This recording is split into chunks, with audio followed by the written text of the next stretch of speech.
This is the Pocketbook Inkpad X Pro, and we're just going to call this the X Pro going forward because that's just too much. This is the first device from Pocketbook that I'm aware of that isn't just an e-reader, it's also an e-note taker, and it's on a 10.3-inch screen. It's a very interesting device, and we're going to go into why in just a second. But just in the big picture, this video will be about the unboxing, and we'll look at the hardware. A future video will then kind of tour the UI of the device itself and all the features that are available on the device. And then we'll go into battery testing, and then we'll conclude with kind of a final verdict, a review of the device. So probably a 3 or 4 part series, depending on how things go, to fully explore this device. But before we get into any of that, let's put some context into this. And to do that, I want to share some of my thinking in terms of how the industry operates. And so this is my summary and my way of kind of my taxonomy, if you will, of how e-ink note-taking works today. And there's basically 3 major groups. The first off, there's the reading first, writing second group. And this is your Kindles, this is your Kobo devices, so the Scribe and the Ellipsa in particular. And these are devices that are very much focused on reading first, and then they've got kind of basic note-taking applications that kind of work in conjunction with that. So I think of these as devices where you do reading, and then you can do some journaling, and other types of things like that.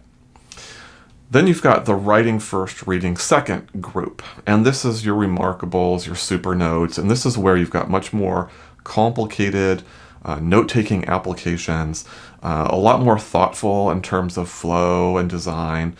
And you can definitely read on these devices, but it's all through side-loading documents, and it's pretty clear that it's the note-taking that comes first with these. And in both categories, one of the key features that you can tell is what does the UI present to you. And in the case of this category, the UI usually presents a bunch of book titles and quick links to books, and note-taking is there, but a little more in the background. Here, in these devices, note-taking is clearly at the forefront, and then reading is, again, a little bit off to the side. So those are how I distinguish the 2 extremes of the industry. And then there is this kind of middle ground, and what I call the both worlds. And this is basically your Big Me, your books, your MobiScribe, and others. And probably the most telling attribute of this is the access to Google Play. Because now all of a sudden with Google Play apps, you can get Kindle and Kobo or Google Books or Barnes & Noble Nook, and you can read using those apps on those devices. But they also have very sophisticated note-taking applications. And so it really takes bits of both worlds and creates kind of this hybrid, if you will. All right, so why am I going over all of this? Well, the X Pro is a very interesting device in the following way. First off, it has a simple note-taking app. So it has one of the key characteristics that we associate with this group here. But it also has access to the Google Play Store. Therefore, it has multiple reading ecosystems that you can engage with.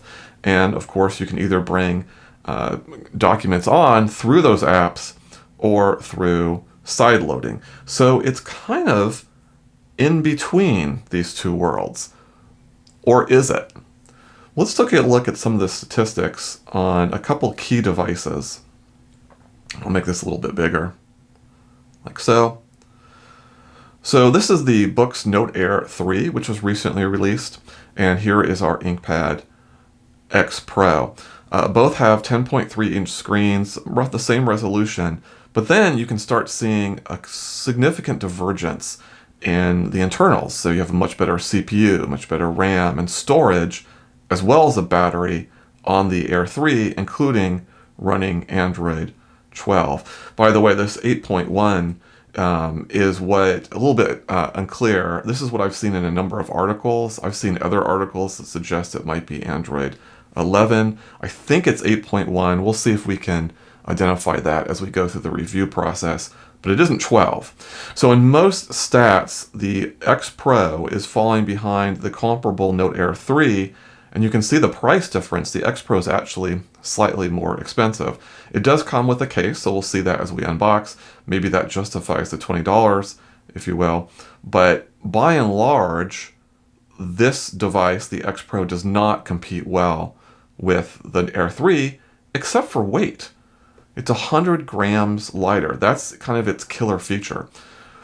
But the reason why I'm giving this information is because I think this kind of makes the case that the X Pro really isn't made to compete very well in this category.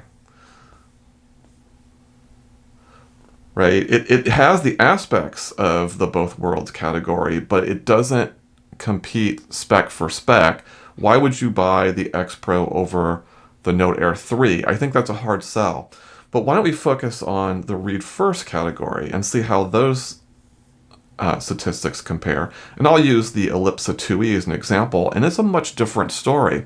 So here's still same screen size, same resolution, but now the CPU, not as fast, but pretty close, double the RAM, same storage, better battery.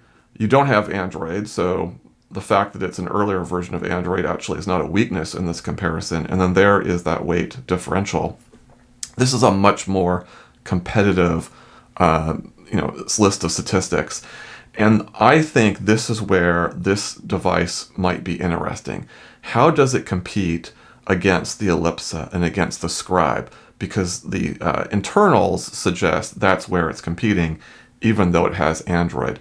So that's how I'll be reviewing this device. How does this work as a 10-inch e-reader? And as a reminder, the 10-inch is analogous to the size of a hardcover book, where 8 inches is more analogous to a softcover book. So, how is this a good, e-ink kind of hardcover book type size screen? That's the question that I'll be basically asking. Now, it could be through the review process that we find that there's performance on the X Pro that makes it more, compelling against an item like the books. We'll let the review process itself tease that out. But going into reviewing it, this is kind of the thought process. That this is really more, how does the X Pro compete in the read first, write second category? And that's what we're going to find out. Okay, so now that we've set the stage, let's go ahead and dig on in and take a look at this thing. One comment, though, about the packaging. It's obviously a really small deal, but the word Pocketbook is pretty well presented here, but everything else is this kind of gray on black. So even if you looked at the back or whatever, it's really hard to read any of this material. And it seems kind of like an ill-advised idea in terms of the packaging to have this dark of a font on a back background. It's, neither here nor there. It doesn't mean anything in terms of our review of this device, but just from a packaging point of view, this is kind of a study in what not to do. So anyway, I digress. Let's go ahead and dig on in.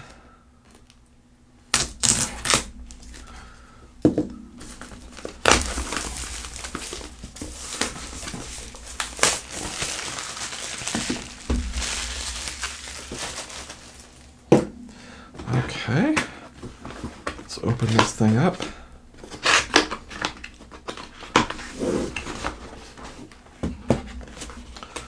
And there we are. A little bit of padding on the top. I'm starting to see that more in packaging lately. Let's go ahead and pull this out. Ooh, it feels very light. That's really the area where if the Inkpad Pro is going to make a compelling case, it's going to be in how light the device is. I should point out that I've owned a Pocketbook previously. I believe it was the Pocketbook Color, if my memory serves me correctly. And one of the things I really liked about the device was not just the weight, but also the distribution of the weight. And it used a very similar form factor. All Pocketbooks do, as far as I'm aware. This is just a bigger version of that. But so far, initial impressions are that they've done a really good job. I don't know where the center of the weight is, which is a good thing. It seems very evenly distributed, so good initial impressions for that. Take a look at the back. You have a textured back here, it's nice to the touch. It feels kind of tacky, so that's good. You got your USB-C there on the bottom, plus a bunch of certifications. Nothing here on the sides, the other side, or on top. All the buttons are located right here just above my fingertip, and there's 4 buttons in total. So, all right, very good so far. A nice start for the Pocketbook. Here we've got some documentation. Wow, they really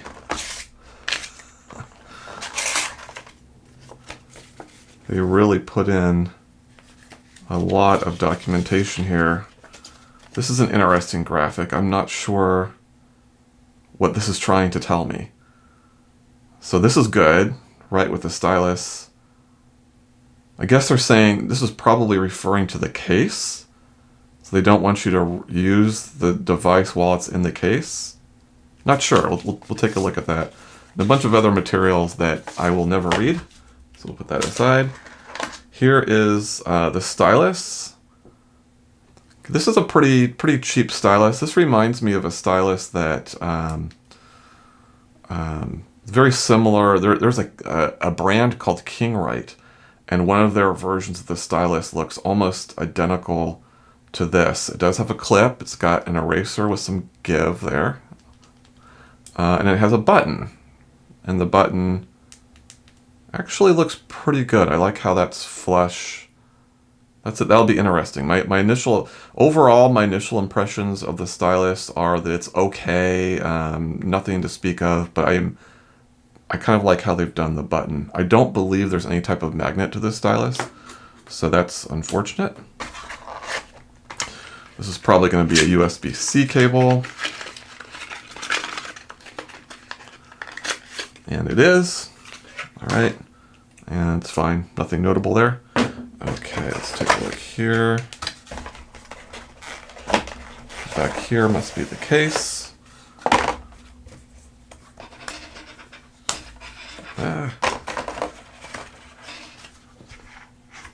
Okay.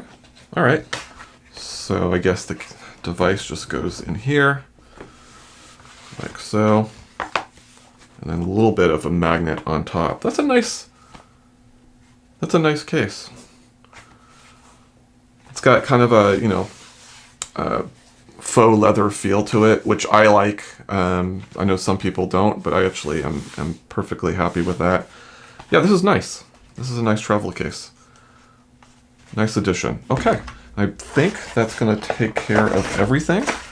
So that is the unboxing. Let's put all the relevant materials here in the center. So here's the device, the case and device. Oh, and here's a loop. So you would put your stylus in this loop. That's how that would be held. That's not bad. Let's see what it's like to have the stylus in there and put the device in. Can we do that? Yes. Okay, pretty good. And then can we take it out easily without, yeah. All right, not bad. Okay. Well, so far so good. My initial impressions of the hardware, I think the case is a nice addition. Most devices don't ship with the case. You can buy bundles oftentimes. For example, if you buy from Books directly from their store, a lot of times they'll bundle the case in. But it's rare to actually have the case bundled in with the device. So that is actually a nice feature, and I think the case is pretty darn good, actually. Yeah. All right, and so far so good. So that's the hardware. Let me just hold this for just a second before we start launching this. So one of the things that I'll be looking at is how well does the device hold one-handed, and how comfortable is that? And it feels pretty comfortable. You do feel a little bit of the weight, so we'll find out how much of a factor that is as I do, reading battery tests, because that usually involves me reading for, about 2 hours at a sitting or so. So we'll get a better sense of that. But initial impressions are pretty good. The button placement, and I thought this going in, and I still feel that way at this first impressions, but it's weird to have the buttons down below. And with the Inkpad Color, it was so light and well balanced and smaller that you could just hold the device from the bottom and use the buttons.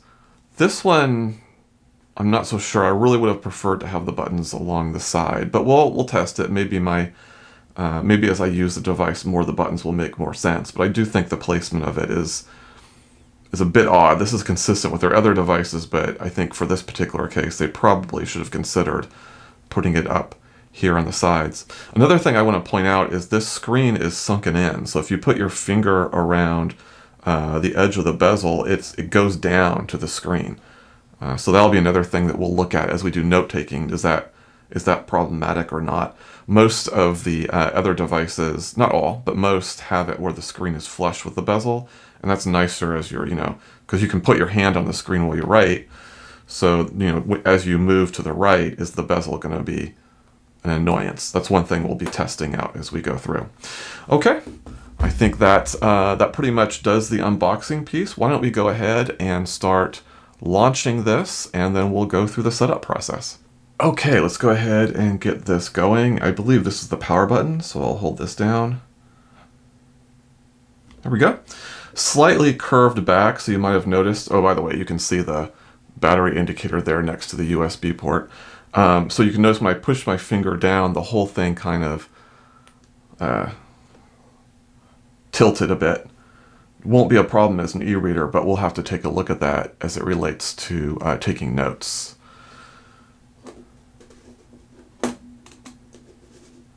Okay, so we're going to go through the setup process. I will skip through as I'm putting in passwords, but otherwise we'll just do this real time.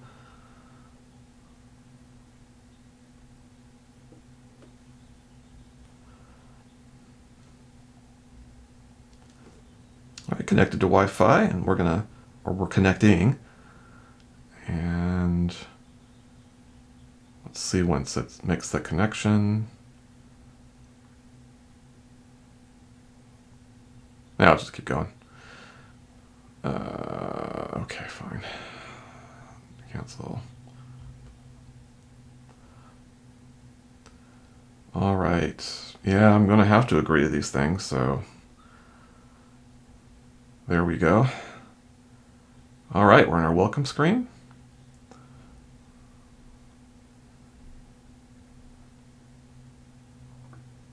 Okay, so I guess that's... Am I supposed to click on this? Let's see.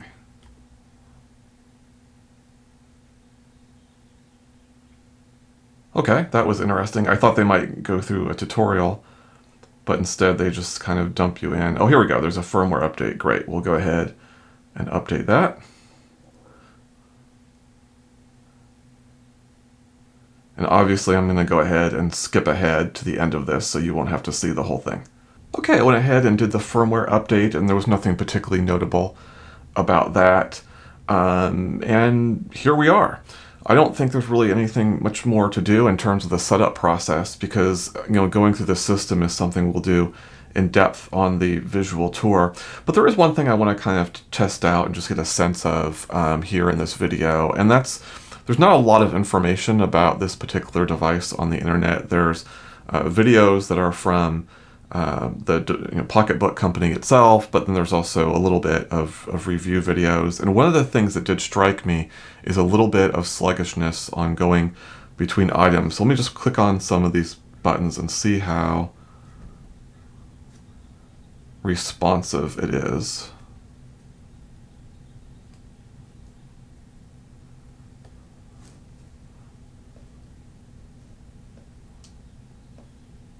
I guess I am at the home screen. Let's use the stylus.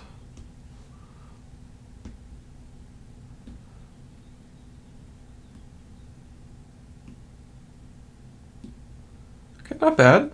It's certain I wouldn't call it, it's not the snappiest device that I've seen, but it's decent. It doesn't seem to.